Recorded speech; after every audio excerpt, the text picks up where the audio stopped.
If you grew up near the Appalachian Mountains, you already know. Folks don't just make up stories out here, they remember them. I'd love to know, where are you tuning in from, and what time is it right now? Drop it in the comments. It's wild how many of us are sitting in the dark, listening to the same story, scattered across different corners of the country. Hit the like button and subscribe. It helps more people find their way into these woods, whether they should or not. Most people think being a forest ranger is peaceful. And for the most part, it is. Early sunrises, long hikes, quiet trails. But there are parts of Appalachia where the quiet isn't peaceful. It's wrong. Where the trees don't sway and the animals don't run, because they know. I worked in one of those areas for 7 years. And I quit after what I saw near Fire Tower 9B, because something out there watches the watchers. I was stationed in the Pisgah National Forest in western North Carolina from 2014 to 2021. Most of my duties were standard: trail checks, safety patrols, assisting with lost hikers, and the occasional brush fire prevention. I worked out of the Cold Creek Ranger Station, near a rarely used network of trails known as the Burnt Ridge Loop. The terrain was steep, dense with undergrowth, and a nightmare to navigate without a map. That's why it wasn't popular with tourists, just hunters, off-gridders, and the occasional stubborn hiker. Fire Tower 9B sat at the far end of that loop. It hadn't been manned since the early 90s, but protocol required us to check it quarterly for vandalism or storm damage.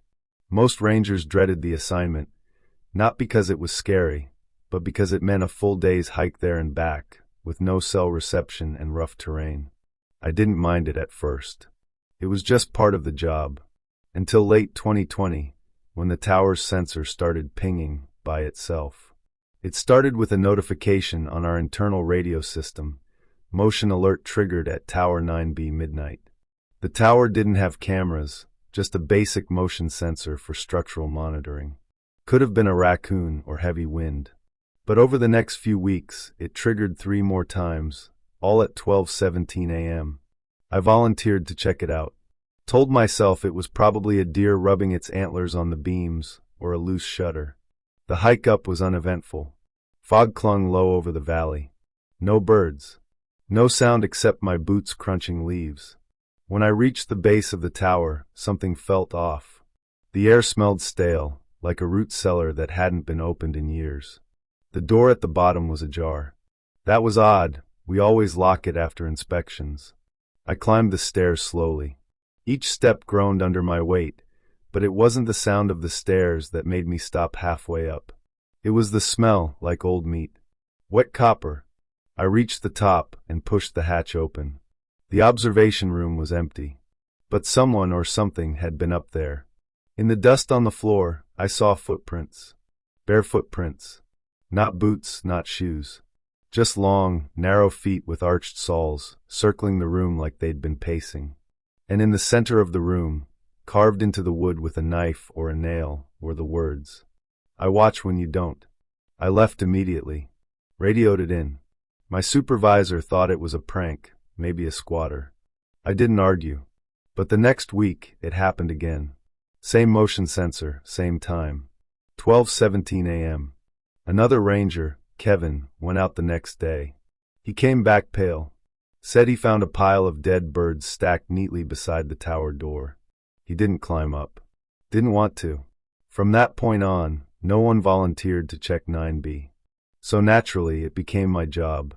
Every time the sensor went off, I was the one they sent. One night, I decided to see it for myself. I hiked up during the day and waited inside the tower after dark. It was quiet, just wind and the occasional creak of the beams. At 12:16 a.m., I held my breath. And then the sensor beeped. But nothing moved inside the room. Nothing outside the windows.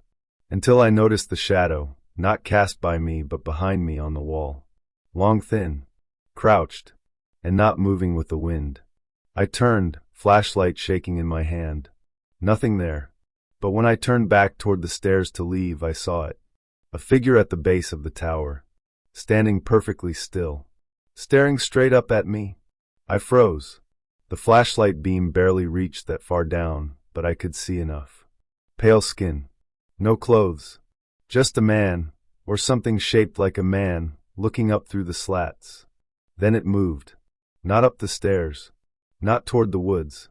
It dropped to all fours and crawled, fast, under the tower and out of view. I bolted down the hatch and sprinted down the stairs, heart hammering, so hard I could barely hear my own footsteps. I hit the forest floor and turned in every direction, trying to find it. Nothing. Until I heard it whisper, just behind my left ear.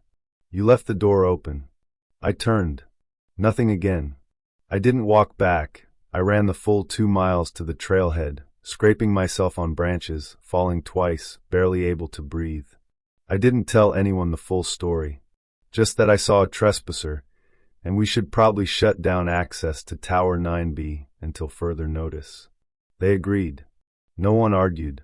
Over the next few months, rangers started calling in sick when the 9B assignment came up. Some claimed GPS would glitch when near the tower.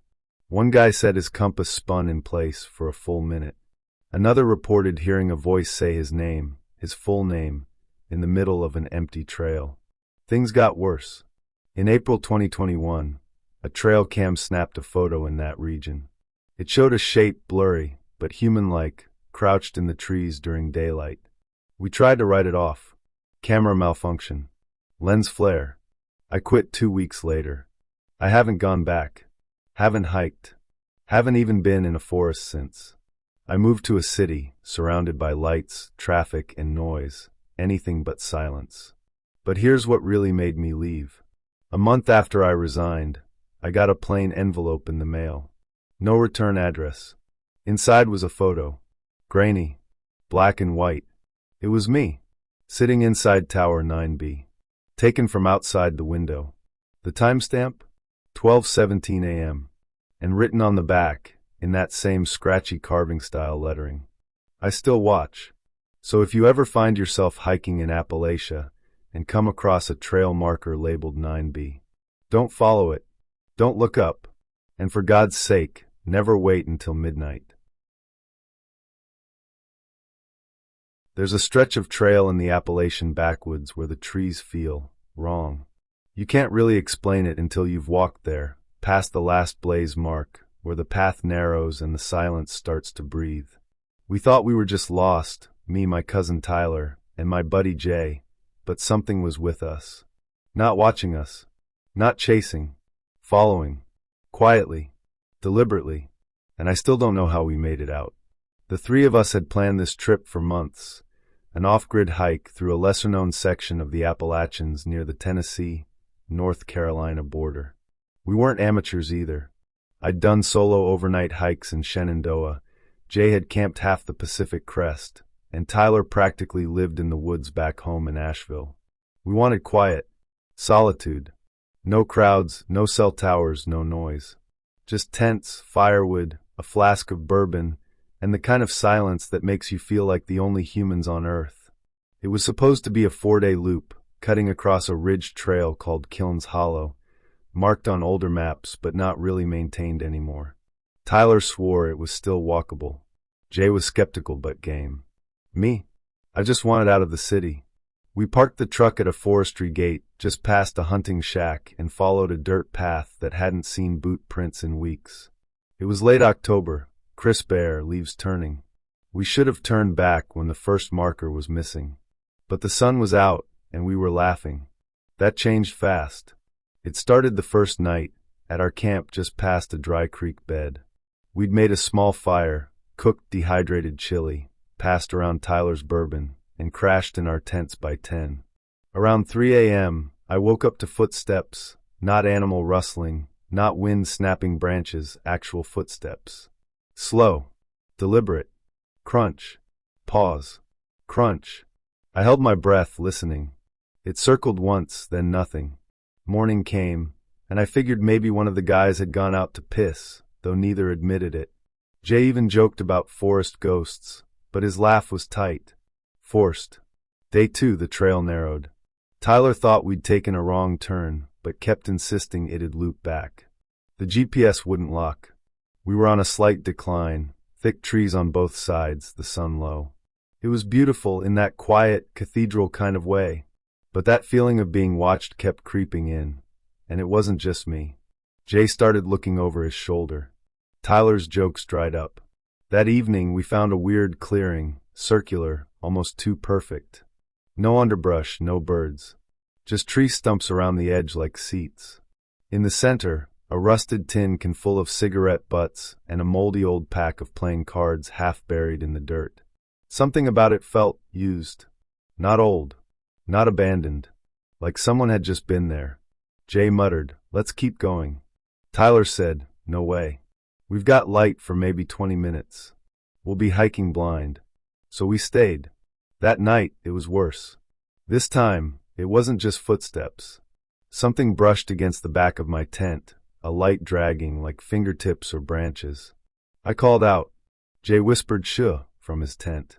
Tyler didn't say anything. We listened. There was breathing. Actual breathing. Close. Shallow. And then nothing. At dawn, we packed up fast. Tyler looked shaken. Said he'd heard something clicking in the trees all night. Not animals. Not bugs. Clicking like a camera shutter or teeth. We pressed on. By midday, we knew we were off track. The trail was gone. Just sloped terrain and dense growth. Then we started seeing things. Little carvings on bark. A set of antlers wedged between two trees, bent in a weird angle. A shirt, flannel, torn and dirty, tied around a branch about 10 feet up, like a flag. Jay stopped walking and said, dead serious, "Someone's playing games with us." I said maybe it was hunters. Tyler didn't say anything. He just stared at the shirt like he recognized it. We set up camp early. No fire. No talking. Just sitting in the fading light, every twig snap sounding like gunfire. I kept glancing at the treeline. That awful feeling hadn't let up since morning, like whatever was near us wasn't even trying to stay hidden anymore. Just pacing, observing, like it wanted us to know. That night broke us. I don't know how long I was asleep, but I woke to the sound of Tyler screaming. A raw, gut-deep yell that tore through the trees like an air horn. I unzipped my tent so fast I ripped the seam. Jay was already up, flashlight shaking in his hand. Tyler was gone. His tent was open, sleeping bag half pulled out, his boots still there. No blood. Just drag marks, long, deep grooves in the dirt, disappearing into the woods behind the clearing. We both froze. Neither of us said a word. Just listened. That's when we heard it. Footsteps, heavy fast, circling us. Then the clicking sound Tyler had described. Not close, not far. Just enough to make your teeth hurt. Jay pointed the light and caught a flash. Not a face, not an animal, just movement, like a shoulder ducking behind a trunk. Then more movement. Something was in the trees. Several somethings. We ran. Left the tents, the gear, everything. Just sprinted through the brush with no idea where we were going. The forest turned into a blur of shadows and branches ripping at our arms. Behind us, crashing sounds, thuds, footsteps again. They weren't chasing us straight. They were hurting us. We came to a rocky ledge and almost went over. Jay dropped to his knees, gasping. I turned the light back the way we came. Nothing. Just black trees and our own panicked breath. But I swear to God, I saw something stand up from behind a log. Not crawl. Stand. Tall. Thin. Then duck back down. We waited till dawn, huddled under an overhang. Neither of us slept. We never found Tyler. We flagged down a ranger after hiking east for nearly 8 hours, following a dried-out ravine till we hit a dirt access road. We were scratched up, dehydrated, completely wrecked. We told him what happened. He didn't say much, just took down notes, called it in. Said they'd do a search. They didn't find Tyler. They found the campsite, the torn tents, and the drag marks. They said it could have been a bear. But even the ranger's face didn't look convinced. I went back 2 weeks later with Tyler's brother. Couldn't leave it alone. We retraced as best we could with the help of a local guide. We found the clearing again, or a clearing. Same shape. Same stumps. But the tin can was gone. The playing cards were scattered, soaked from rain. One had something written on it in smeared ink, "Turn back." We never found Tyler's boots. But we found his watch, snapped, band torn, 30 feet up in a tree. Explain that. I don't hike anymore. Jay moved to Arizona, won't talk about it. I still hear the clicking sometimes, in dreams. Always just out of sight. There's something in those woods. Not a ghost. Not a monster. Just something old. Patient. And watching. If you ever find yourself past the Kilns Hollow Trail, don't stop. Don't speak. And whatever you do, don't camp. I've driven through Appalachia plenty of times before, but last October was different. Something about that stretch between Bluefield and Elkhorn. It didn't feel right, like the hills were watching. I ignored the signs, both literal and gut level, and stopped for gas in one of those nameless, dead-quiet towns nestled off the main road. 30 minutes later, I was sprinting through the woods, shoeless, bleeding, and praying I'd make it back to the highway alive. I still don't know what I saw in that town, but I've never driven through West Virginia at night since. I work freelance installing commercial security systems, and sometimes that means cross-state travel with last-minute deadlines. Last fall, I had a job up near Charleston and figured I'd cut through a few back routes in southern West Virginia to save some time.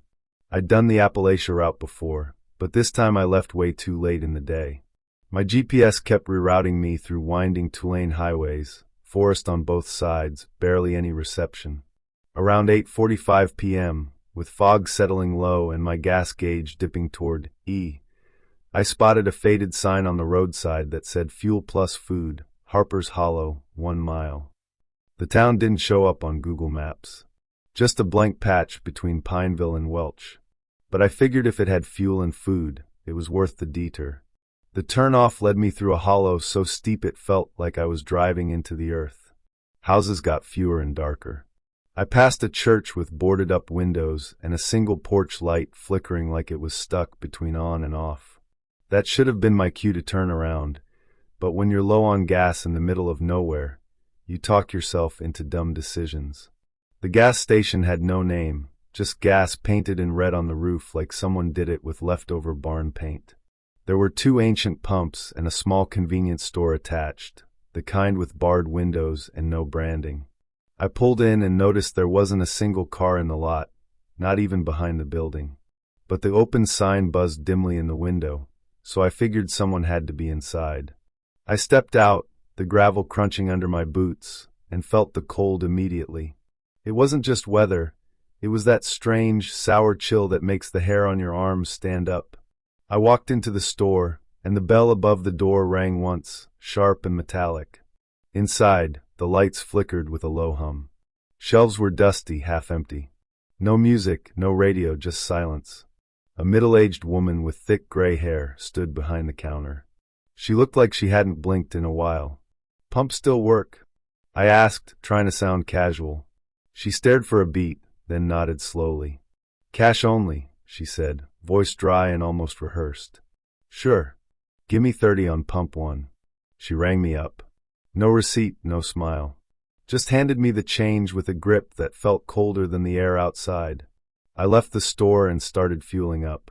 That's when I noticed something odd, no bugs. Not a single moth near the overhead light. And the woods behind the station, dead silent. No crickets, no rustling. Just thick, dark trees standing still like they were listening. As I was putting the nozzle back, a loud clang came from behind the station, like a metal trash can being knocked over. I instinctively turned and froze. A man in coveralls stood back there in the shadows, just barely visible. But he wasn't moving. He just stood there, staring straight at me. I squinted and raised a hand. He didn't wave, didn't blink. Just stood. I walked back into the store to tell the woman, but she was gone. The front counter was empty, and there was no door behind it. Just a plywood wall and a faded bulletin board with old flyers. One of them was a missing person poster from 2007. The face looked eerily familiar. I turned back to the front and nearly jumped. She was behind the counter again, like she'd never moved. "Someone's out back," I said. Her eyes met mine, but she didn't speak. Didn't even twitch. "Did you hear me?" "Don't linger," she finally whispered. "Drive straight and don't stop." "What?" But she turned her back and started fiddling with something beneath the counter. My heart kicked up a notch. I walked out fast, didn't even bother thanking her. The man in coveralls was gone. The gravel behind the station had a long drag mark through it, like something had been pulled into the tree line. My breath caught in my throat. I got into the car, locked the doors, and pulled out fast. I followed the GPS back toward the highway, heart pounding, headlights cutting through dense fog. That's when I noticed something worse. My gas gauge hadn't moved. Still close to E. I looked at the receipt on the seat. Blank. No ink. Just a slip of paper.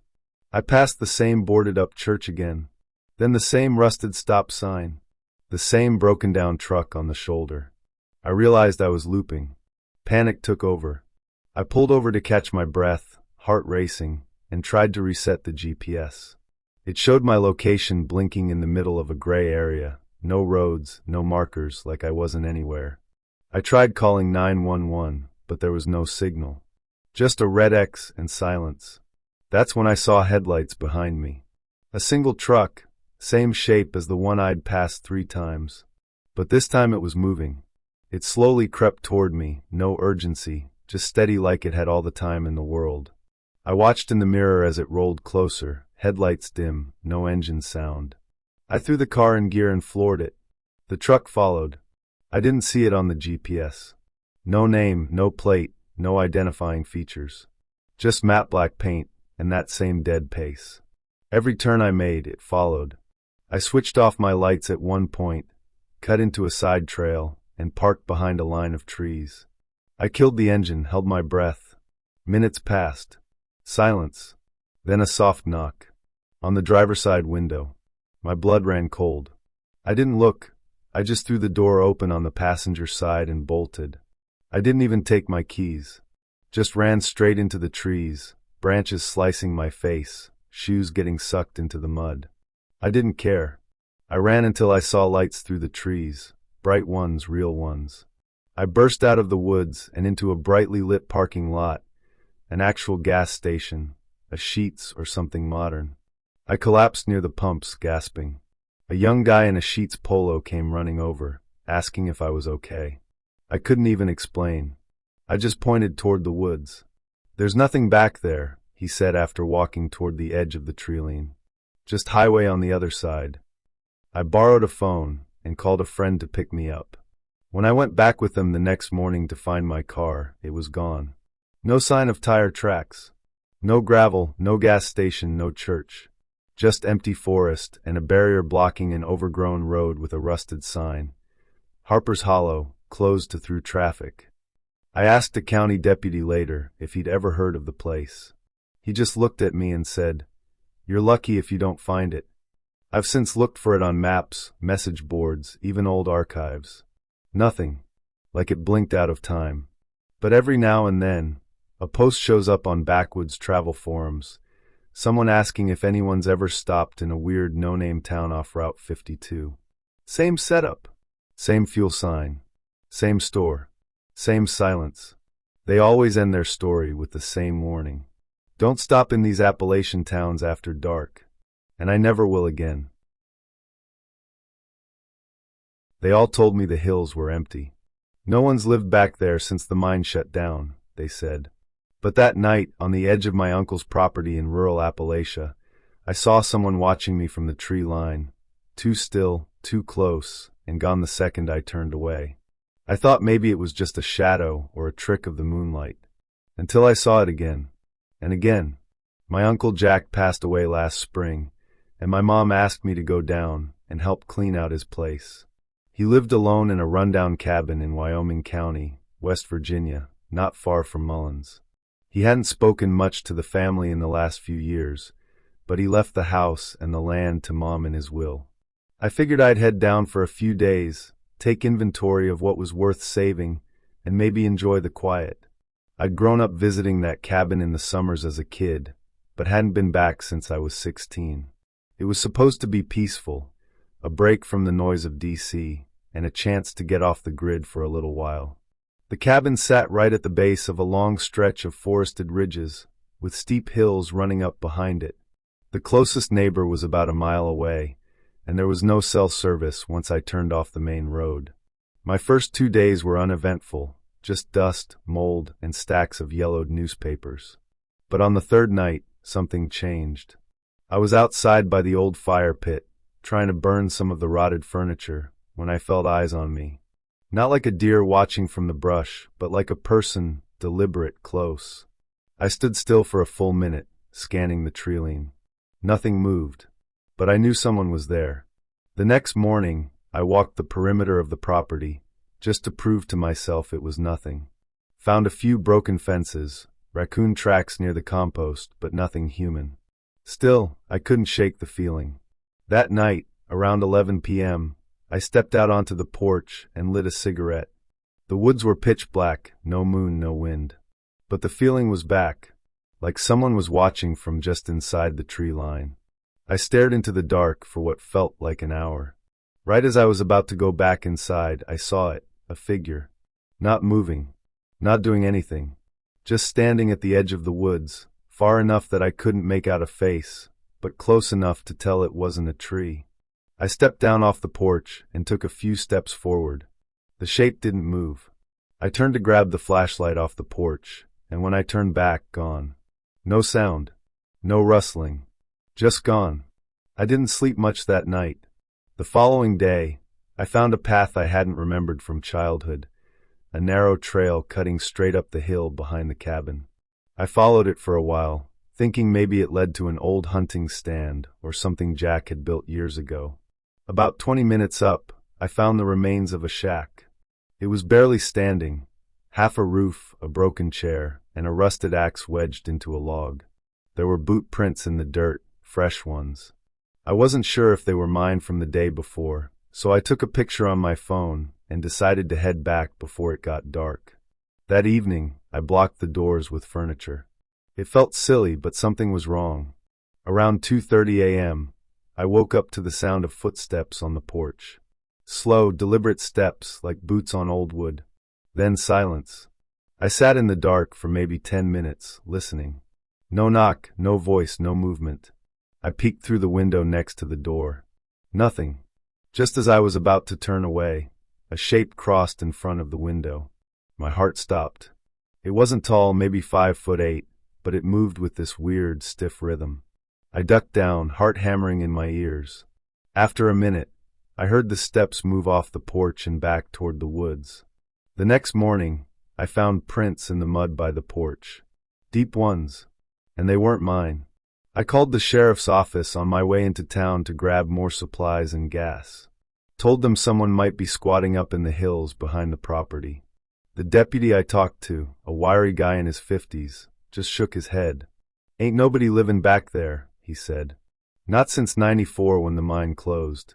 If you saw someone, it was probably a drifter. You just keep your doors locked and don't go wandering after dark." "But there were footprints, fresh ones," I insisted. "Son," he said, "those hills are empty." That night, I sat inside with every light on, gun on the table, waiting. Just after 1 a.m., I heard it again. Not footsteps this time, breathing. Right outside the wall, under the living room window. Slow, steady, like someone deliberately exhaling through their nose.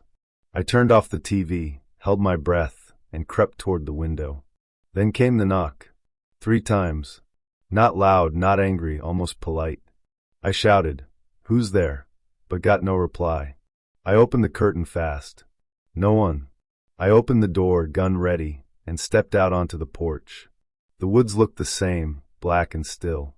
I was about to step back inside when I noticed something on the porch railing, an old photograph. Curled and yellowed from age.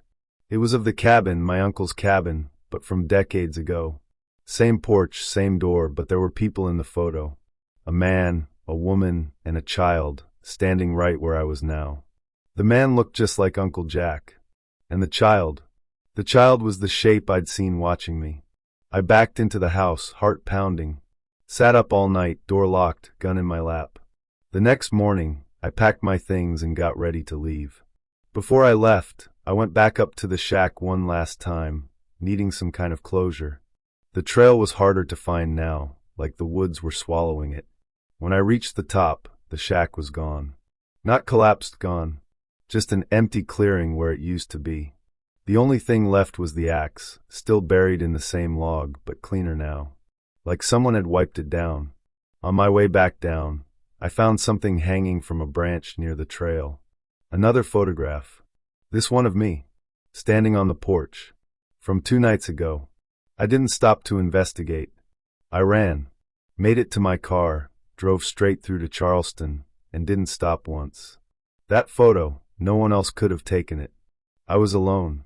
Back home, I mailed the cabin keys to my mom and told her I wasn't going back.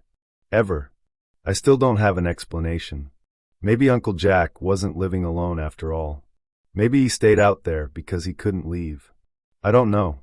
All I know is they were wrong about those hills. They're not empty. Someone is still watching.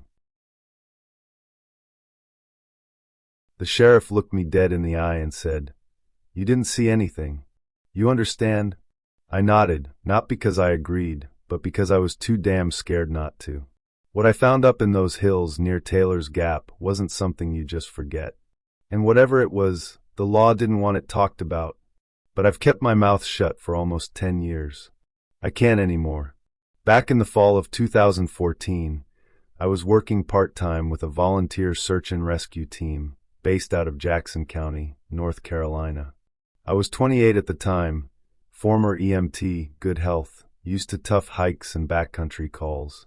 I mostly joined up because I wanted to feel useful again after quitting the ambulance job. Plus, it gave me a reason to stay in the woods, where I'd always felt more at home than anywhere with walls.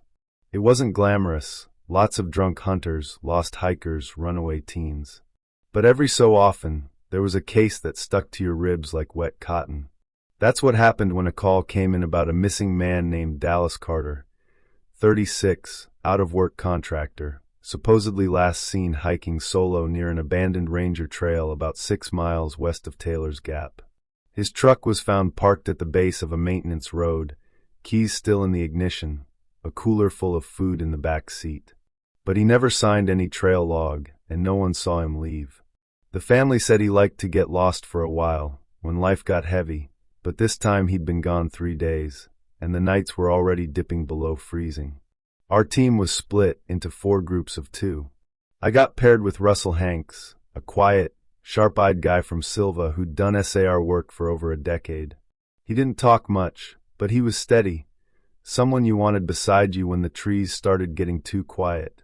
We headed northwest, following an old logging trail that eventually dipped into a hollow known as Perch Creek. That whole area had a weird reputation among locals, stories about hermits, disappearances, lights in the woods.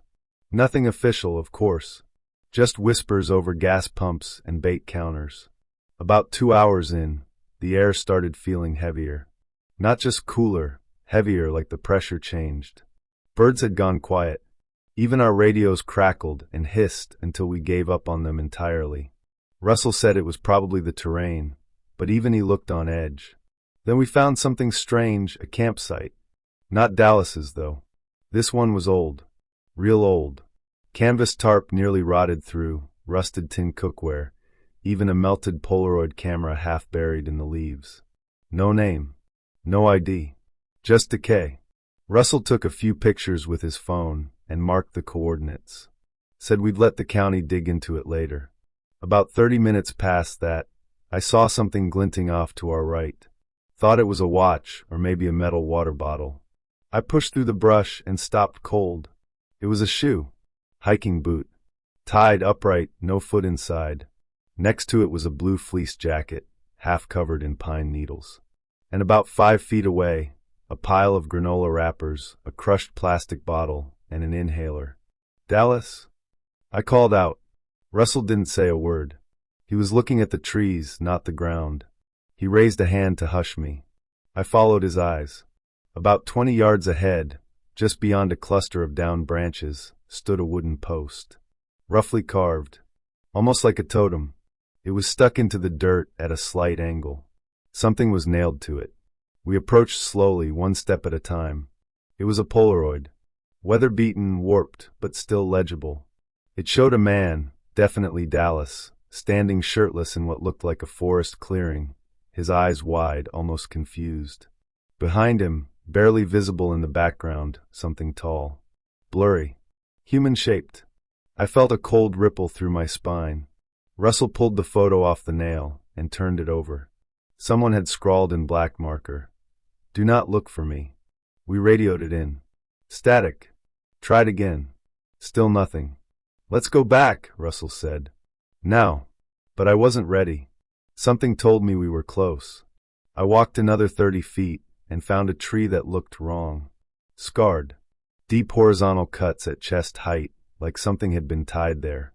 Then I saw the blood, dried dark, flaked into the bark.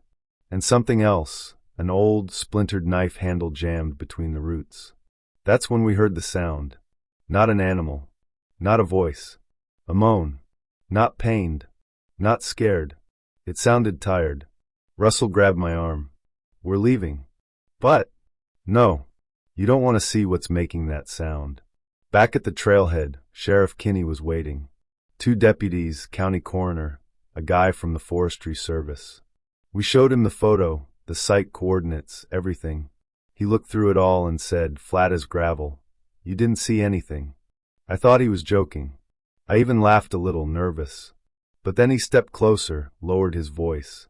"If you breathe a word about that campsite, or what you found out there, I will make sure you regret it." He said it slow, calm, like he'd said it before. I looked at Russell.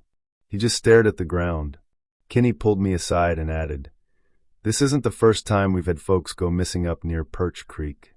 You report it, you scare the public. Tourists stop coming. Locals start poking around.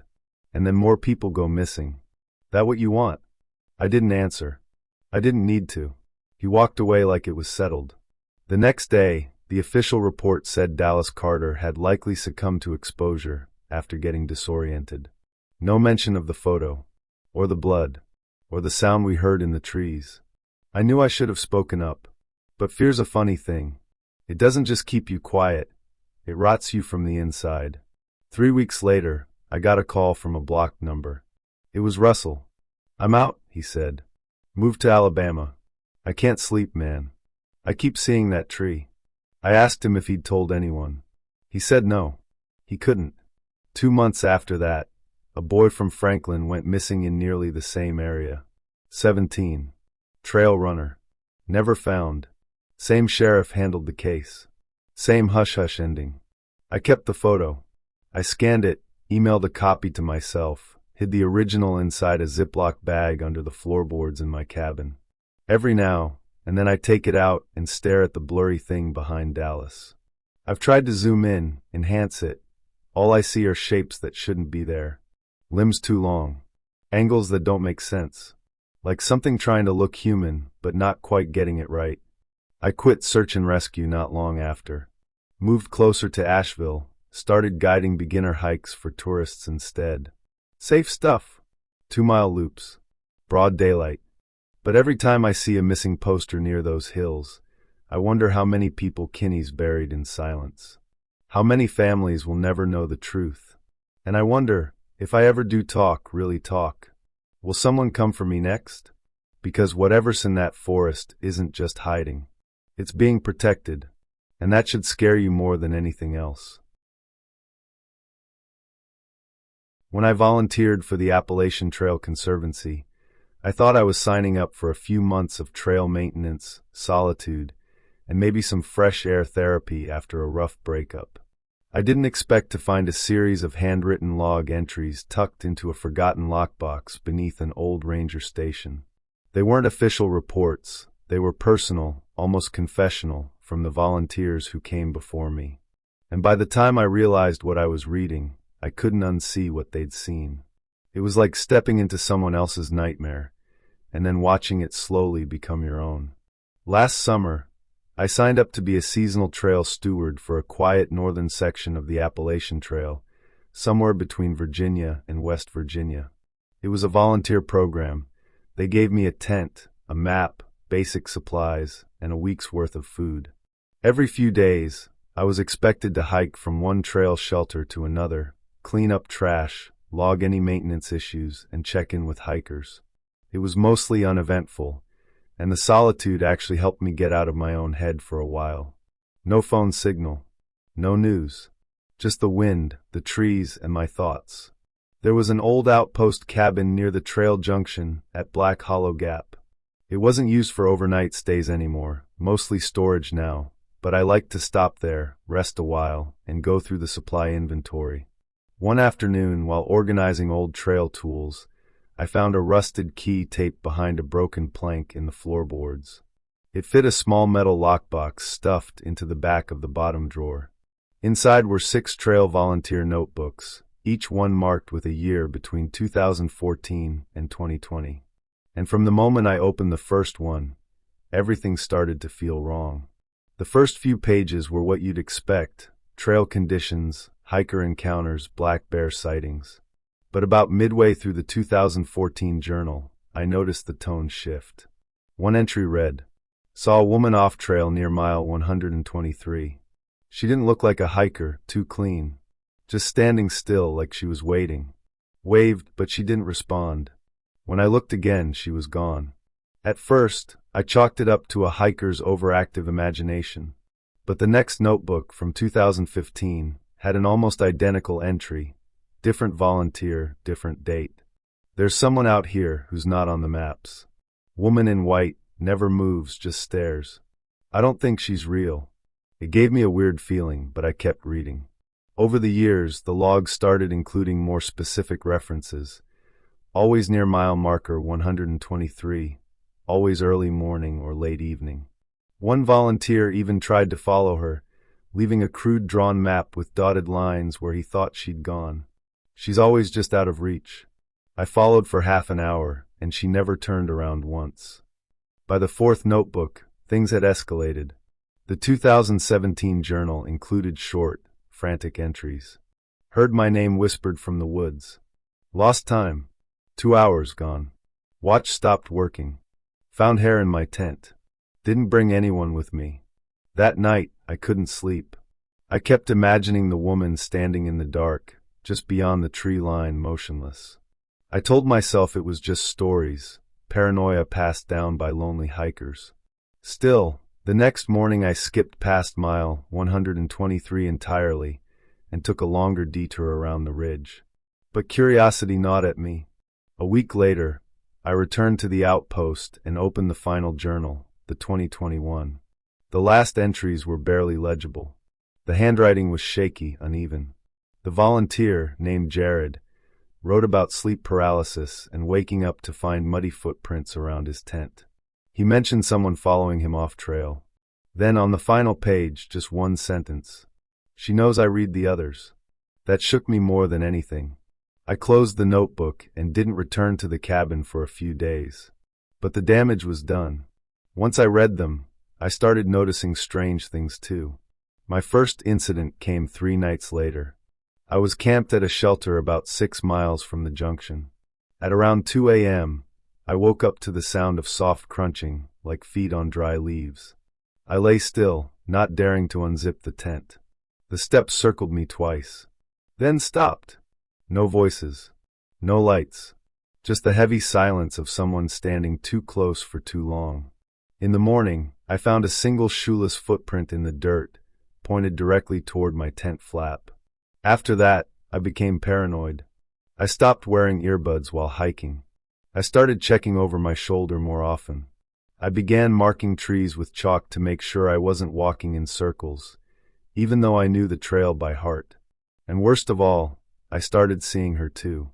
It happened on a foggy morning, just after sunrise. I was crossing a footbridge over a narrow creek, not far from mile 123. The fog hung low, dense and wet like wool. That's when I saw her, across the stream, standing perfectly still at the edge of the woods. White shirt, dark pants, barefoot. No gear. No backpack. Just standing there, motionless, watching. I froze. My legs locked in place. Every part of me screamed to look away, to turn around and run. But I couldn't. My eyes stayed on hers, even though I couldn't make out her face clearly. It was like my body had forgotten how to move. Then, without taking a step, she tilted. Not her head. Her whole body, like someone tipping a mannequin at an impossible angle. It wasn't fast or dramatic.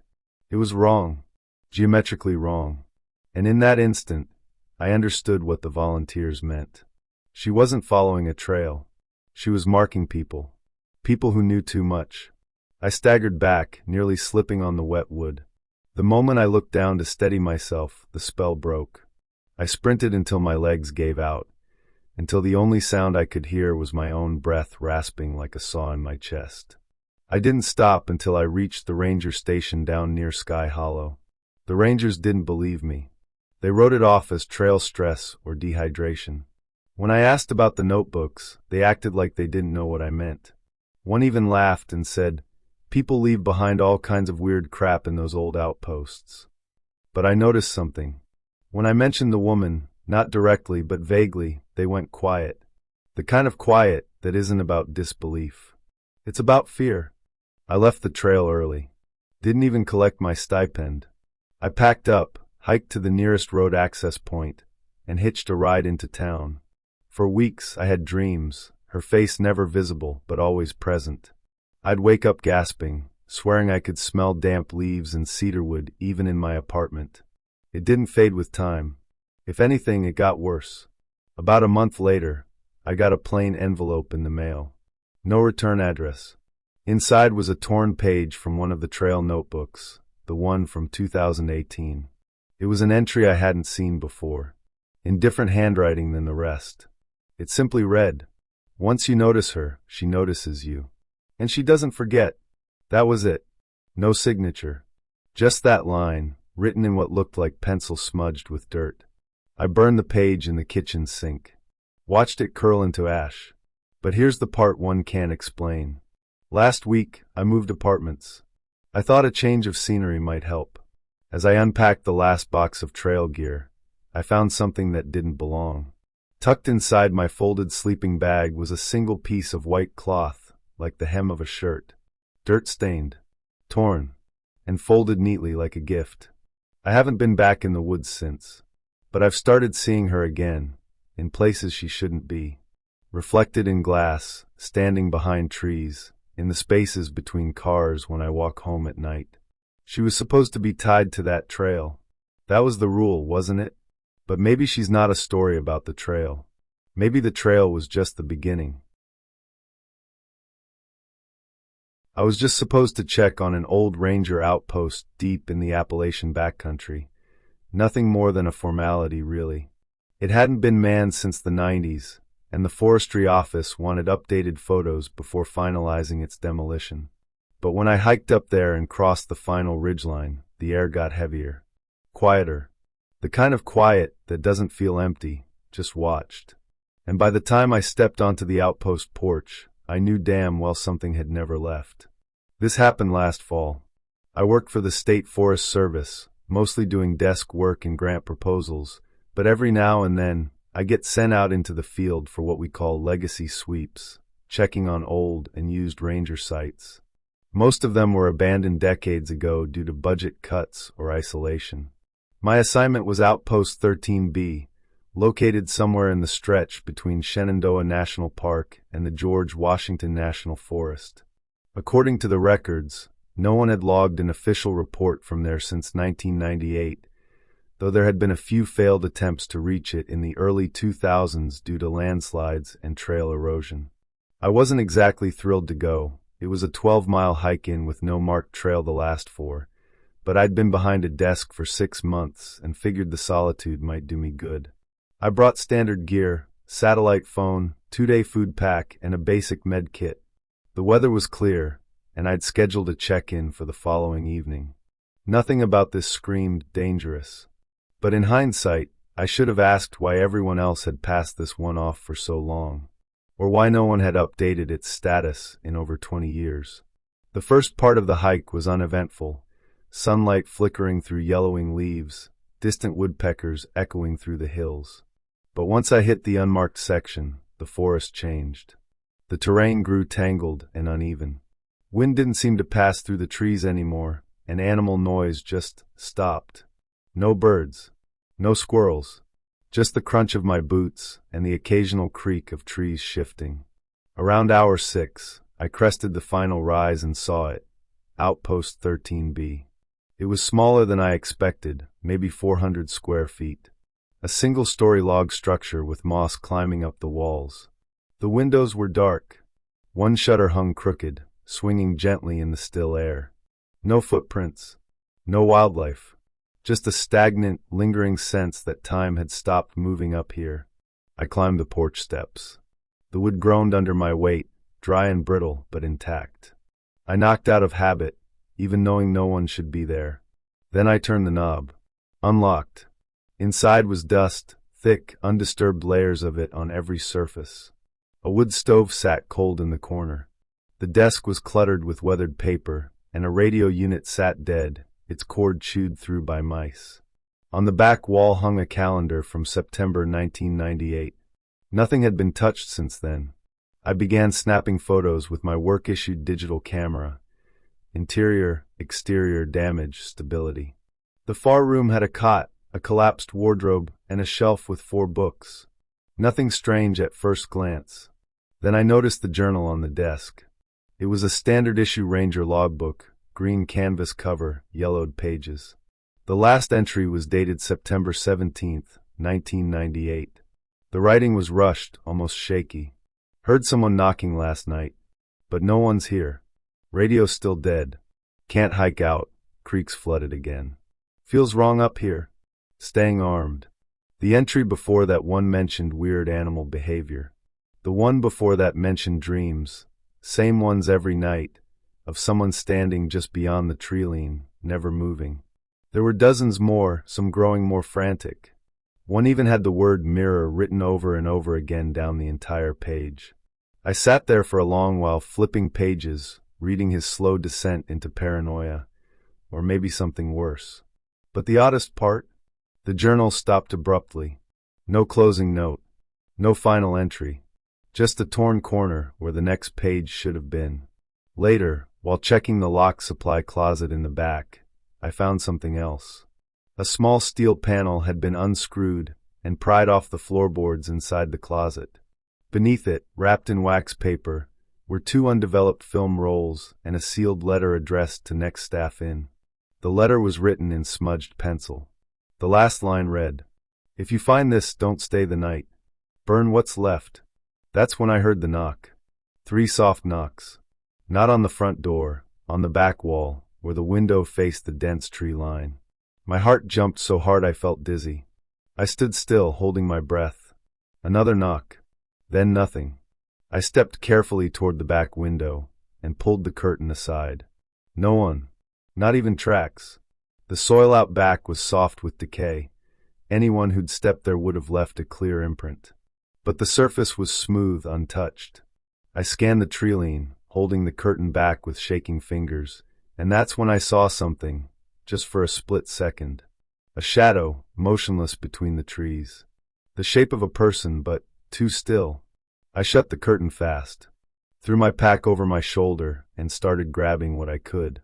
I wasn't spending another minute up there, but as I turned toward the door, the knob jiggled. Once. Twice. I froze. My brain flipped between denial and survival, but my limbs wouldn't move. I backed into the far corner as the knob slowly rotated and stopped. Nothing came in. No door opened. Then all at once, I heard footsteps overhead. I hadn't noticed earlier, but there was a trapdoor above the supply closet. And the footsteps weren't pacing, they were shifting weight. Like someone crouched low, listening. I didn't look up. I couldn't. I bolted. I didn't stop to shut the door. I didn't stop to mark my route. I just ran. Branches whipped my face. My lungs burned. But I didn't stop, not until I saw the first white blaze on a tree, marking the proper trail system. Back at base, I reported everything I could, what I found, the journal, the letter. I left out the knocking, the shadow, the footsteps. I didn't want them to think I'd gone off the rails like whoever was posted there before me. But when I handed over the film canisters, my supervisor's expression changed. He turned them over, squinting at the labels, then said, "We've already developed these." That made no sense. I just pulled them from a hidden compartment. He showed me the archival scans, dated October 1998. Grainy photos of the outpost interior. One showed the same desk and journal. Another made my stomach turn. It was a blurry image of a person standing outside the outpost window facing away. No face visible. Just long, dark hair and a strange tilt to their posture, like their weight was hung by something unseen. I asked who took the photo. He said, "No one knows. It was in a shipment box sent anonymously 20 years ago." I put in a request to revisit the site a month later, out of pure stubborn curiosity, but it was denied. Not due to safety. Not due to budget. The location was suddenly reclassified. Not under forestry. Not under state jurisdiction at all. Just sealed. To this day, the outpost doesn't appear on the internal maps anymore. Even old printed materials have had it blacked out or reissued with new coordinates. And the strangest part, when I checked the satellite phone logs, my scheduled check-in call from that day did go through. But it was time-stamped 3 hours before I reached the outpost. And whoever answered wasn't me. It happened during a summer trip to my cousin Caleb's place in rural West Virginia. He lived in a little town nestled in a hollow, the kind of place where you could blink and miss the main road. I'd just finished my first year of college and needed to clear my head after a rough semester. Caleb, on the other hand, never left the area. He knew the hills better than anyone and spent his time exploring forgotten places. Old barns, dried-up wells, lost railroad bridges. When he mentioned the abandoned coal mine one night over a campfire, my dumb curiosity kicked in like it always does. The mine was about 5 miles from town, halfway up a wooded ridge behind a private property line that no one really enforced anymore. Locals called it Dark Bend, mostly because the main shaft curved hard to the right and disappeared into blackness even in daylight. It was shut down after a collapse in '71. 2 men died, and their bodies were never recovered. Officially, it had been sealed. But Caleb swore he found a way in last fall after a storm washed out part of the hillside. "There's still rails down there," he told me. "Still carts. Helmets. Gear. It's like someone just up and left." I should have listened to the part he didn't say out loud. We hiked out the next afternoon with flashlights, rope, and a pair of cheap headlamps. Caleb led the way, cutting through thick underbrush until we reached a sagging fence barely held together by bent poles. Past it was a sheer slope of mud and stone, and near the base, just as he promised, was a narrow hole framed by splintered timbers. It looked like a busted rib cage poking out of the ground. He ducked in first, and I followed. The drop wasn't steep, but the air changed fast, cooler, heavier, like breathing through wet wool. Our lights flickered off slick walls as we walked, catching the shine of rusted rails and collapsed beams. It was bigger than I expected, wide enough for 2 carts side by side, with branching tunnels every 20 yards or so. Most were caved in or blocked with rockfalls, but a few stretched into pure darkness. We marked our path with orange chalk as we moved deeper, Caleb's idea. The further we went, the more preserved everything looked. Pickaxes still hanging on walls. Coal dust untouched. Helmets on the floor, some cracked. Then, about 40 minutes in, we found a break room, just a hollow dug into the side of the tunnel, with a warped bench and metal lockers lined up like forgotten soldiers. Most were empty, but one still had a thermos inside. Caleb shook it. "Full," he said, laughing. "Want a sip?" That's when we heard the clang. Not the sharp kind you get from a rock falling or a rusty pipe shifting. This was metallic, deliberate, like someone hitting steel with something hard. We both froze. Caleb turned his light back down the tunnel, and I swore I saw movement. Not fast, just a shift in the shadows. "Maybe a raccoon," he whispered, but I could hear the doubt in his voice. We moved quickly after that, deciding to loop back the way we came. But something felt off. The air pressure changed again, heavier now. The tunnel seemed longer. The chalk marks we'd left were gone. Not smudged gone.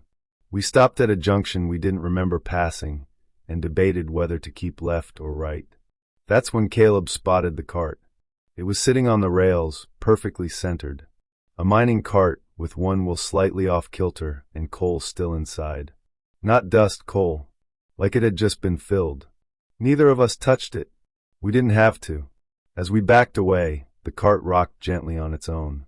Just once. But the echo of it rolled down the tunnel like thunder. Something was behind us. We ran. No plan. No path. Just ran until the lights barely lit the walls and our legs burned. I swear I heard breathing, close and thick, like someone was just out of reach, matching our pace. When we finally stopped, gasping for air, we found ourselves in a part of the mine we hadn't seen before. A dead end. The walls here were different, older, almost carved. No supports. No signs of blasting. Just damp stone and silence. Then Caleb's light flickered and went out. I turned to help him, and that's when I saw it. A shape at the edge of my light. Human-sized. Still. Not a person, but not an animal either. It stood where the tunnel met the carved rock, like it had grown there. It didn't move, but it leaned forward like it was listening. I couldn't see a face. Just the outline of something that didn't belong in the world I understood. I pulled Caleb up, yanked his arm, and we stumbled back through the maze of corridors. I was half sure we were going in circles, but I didn't care. I just knew we had to keep moving. Every so often, I'd glance back and catch a glimpse of that same figure.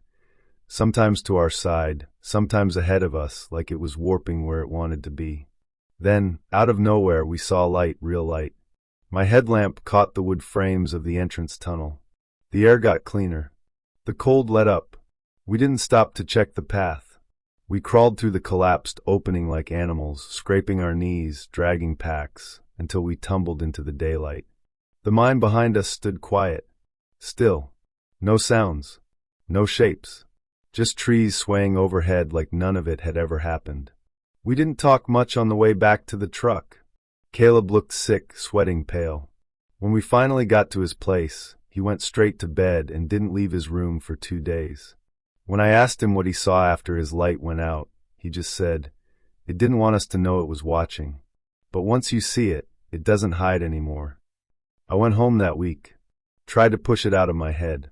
Told myself it was just stress, darkness, bad footing, maybe some leftover gas trapped in the tunnels messing with us. But a month later, I got a message from Caleb's sister. He'd gone back out there. Alone. She said he didn't come home that night. Search crews found his pack near the entrance, along with a busted flashlight and a fresh set of chalk marks leading into the dark.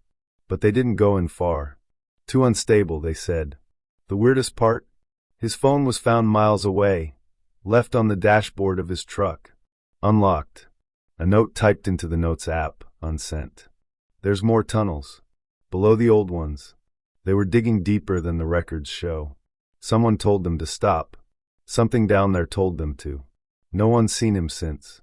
And I haven't gone near a mine or a cave ever again. Because I can't stop thinking about what I saw in that tunnel. Not just the shape, but the way it stood there, like it had been there. Waiting. Not for us, but for someone else to come looking.